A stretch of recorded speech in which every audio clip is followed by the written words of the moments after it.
Assalamualaikum warahmatullahi wabarakatuh. Rabbi sholli sodri wa yassir li amri wahlul 'uqdatam min lisani yafqahu qawli. Alhamdulillahirabbil alamin. Dulur, hari ini kita bisa berjumpa kembali dalam channel Couple Tablik bersama saya Bagus Andi Putra. Saya Monik Andi Putra. Nah dulur, hari ini istri saya akan menceritakan Raja dan Putri. Baik. Tersebutlah suatu raja di sebuah negara antah berantah memiliki satu orang putri, satu-satunya putri. Suatu ketika kalung dari putrinya itu hilang, entah kemana. Padahal itu adalah kalung yang memiliki nilai sejarah yang amat tinggi. Itu adalah kalung peninggalan dari sang ibu atau sang permaisuri. Menangis terus, sedih terus sih anak raja, putri raja tadi, yang membuat ayahnya pun kebingungan. Akhirnya sang ayah membuat sayembara. Barang siapa bisa menemukan kalung putriku, maka aku akan memberi hadiah yang sangat besar, katanya begitu. Nah, kemudian semua orang mencari kalung itu ke seluruh penjuru kerajaan dan juga ke seluruh atau di sekitar kerajaan. Nah, kemudian ada seorang pelayan yang ketika melewati sebuah kolam melihat ada kilau, gitu ya, ada sinar. Wah, pasti kalung sang putri ada di situ. Kemudian dia menuju kolam tadi, lalu dia masukkan tangannya, diaduk-aduk, digerayang-gerayang ke dalam, kok nggak ada ya.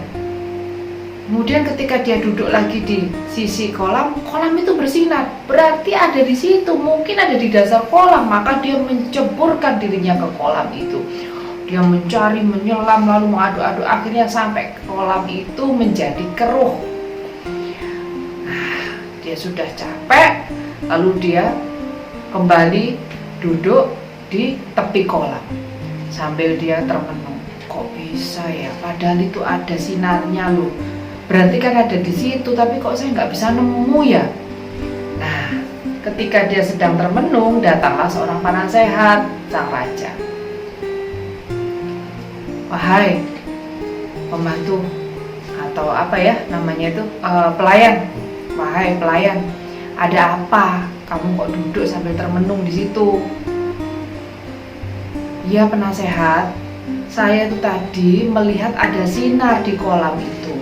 Pasti sinar itu berasal dari kalung sang putri, tapi saya sudah mencari, sudah sampai memasuki atau berenang, menyelam di dalam kolam itu, saya tidak bisa menemukan. Padahal coba penasehat lihat, kan bukankah sinarnya masih ada? Berarti pasti masih ada di situ. Lalu sang penasehat dengan bijaksananya mengatakan, coba kamu naik di tempat yang lebih tinggi, pohon itu misalkan, coba kamu lihat di situ. Mungkin ketika kamu ada di atas ketinggian, kamu bisa lebih melihat di mana letak pastinya si kalung tadi. Gitu ya? Iya. Sambil tidak percaya, kok aneh penasehat itu. Kenapa pula aku harus naik ke pohon itu? Nanti tambah jatuh aku. Tapi ya sudahlah, gak ada salahnya dicoba demi sebuah hadiah.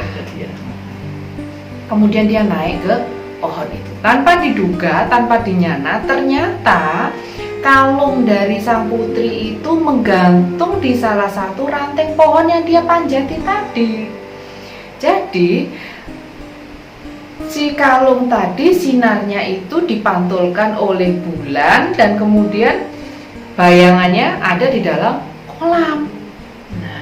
Sehingga ada sinar tadi. Sinar itu sebenarnya bukan karena si kalung ada di dalam kolam, tapi kalung itu menggantung di ranting pohon gitu. Dan kemudian pantulan sinarnya ada di air kolam tadi. Nah, dari cerita itu mungkin itu juga sering kita alami ya Pak ya. Kita sering tertipu dengan fata morgana atau indah kilau dunia. Iya, jadi betul yang disampaikan Mami. Ini analoginya. Kalau yang di kolam tadi itu adalah duniawi. Sedangkan yang di atas itu adalah ukhrawi. Allah yang punya yang di atas tadi, yang di pohon tadi itu. Sebenarnya kalung itu ada di pohon, tapi karena dipancarkan, direfleksikan oleh sinar, seolah-olah ada di dalam kolam.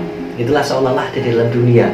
Kita mencari dunia, ngubek dunia, kerja boleh duit, pulang malam, berangkat pagi, ini nggak menghina gitu. Ngubek-ngubek gitu ya, ngubek-ngubek nyari duit, nyari pekerjaan, nyari nafkah, nyari duniawi. Tapi ternyata kebahagiaan itu didapatkan ketika kita mencari Allah, mencari ada di atas, cari ukhrawi itu, cari akhiratnya, cari Allah. Barang siapa mencari Allah, maka niscaya dunia akan melayaninya. Dan bahkan Allah pun sudah memfirmankan ini dalam surat Muhammad ayat 7, ya ayyuhalladzina amanu in tansurullaha yansurkum wa yusabbit aqdamakum. Hai orang-orang yang beriman, jika kamu menolong agama Allah, menolong itu artinya bisa mencari, ya, mencari Allah, maka niscaya Allah akan menolongmu dan akan meneguhkan kedudukanmu. Jadi dunia itu akan melayani kita ketika kita mencari tujuan kita adalah Allah.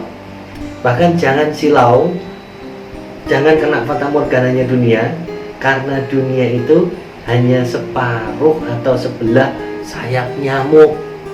Bahkan dianggap sebagai bangkai binatang yang tidak ada harganya. Justru yang berharga ketika kita mencari Allah. Sekali lagi telur, niatkan lagi, tata kembali niat kita untuk kita mengejar, untuk kita mencari Allah, maka yang lainnya akan mengikuti kita. Insya Allah demikian. Alhamdulillahirrabbilalamin. Saya Bagus Andi Putra. Saya Monik Andi Putra. Wassalamualaikum warahmatullahi wabarakatuh.